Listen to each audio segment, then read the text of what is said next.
The thing that has influenced my life, my demon, that aberration.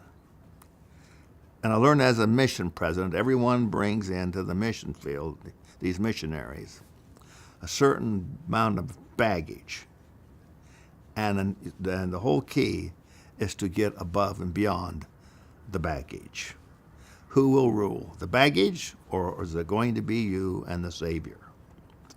And that's what it boils down to. So there's always a conflict going. And I believe there always will be, because there's two of us. We have a physical body, the brain at the top. Brains can go willy-nilly so easy. They can foul you up so quick, you can't even believe it hardly. It can happen overnight. And then there's the mind. The brain is flesh. The mind is spirit. And it is the core and the center of what you are. Now, the mind can express itself, and you can feel it. The easiest probably is through your conscience. But also, if you become spiritual enough, where you get in tune, you can hear it whisper to you. And that whispering can guide you and can direct you. But it does take real effort. But the Lord will not live our lives for us. We must live it ourselves. And so where that line is, that line of demarcation, I don't know. But I know I have felt it when I have been moved beyond my own powers and what I should do. And that's what it was with Carol. As in the 8th grade, I saw her. That girl is for me. I think it went beyond just looking at her, but something clicked inside deep, the very core, the center of all that I am, which is my spirit body.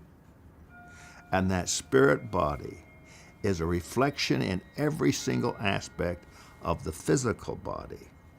And when I die, the physical body goes in the grave, and the spirit body moves into the next sphere of existence, which is a spirit existence, up until the time of resurrection.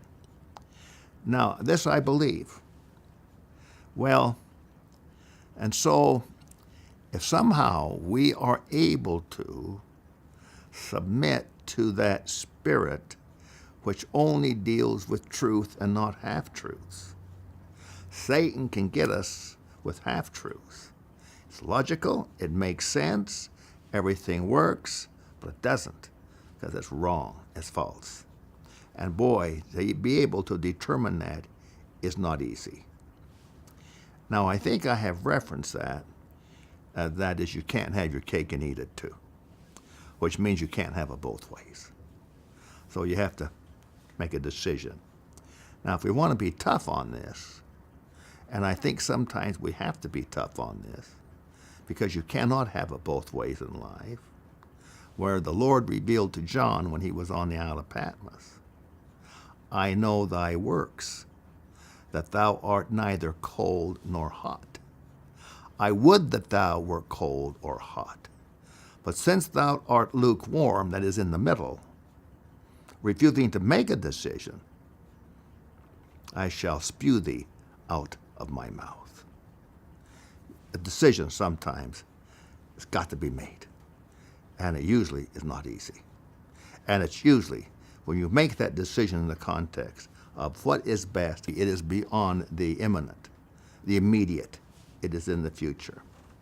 Well, with that as a background, I'd like to enter into the subject of stuttering. And there's many ways I can approach this, but I'm going to go kind of at the beginning and then eventually end up with a philosophy, or what it takes to overcome the impediment in the actual exercises and the theory behind it, which I believe is ultimate truth. I've already discussed first grade stuttering.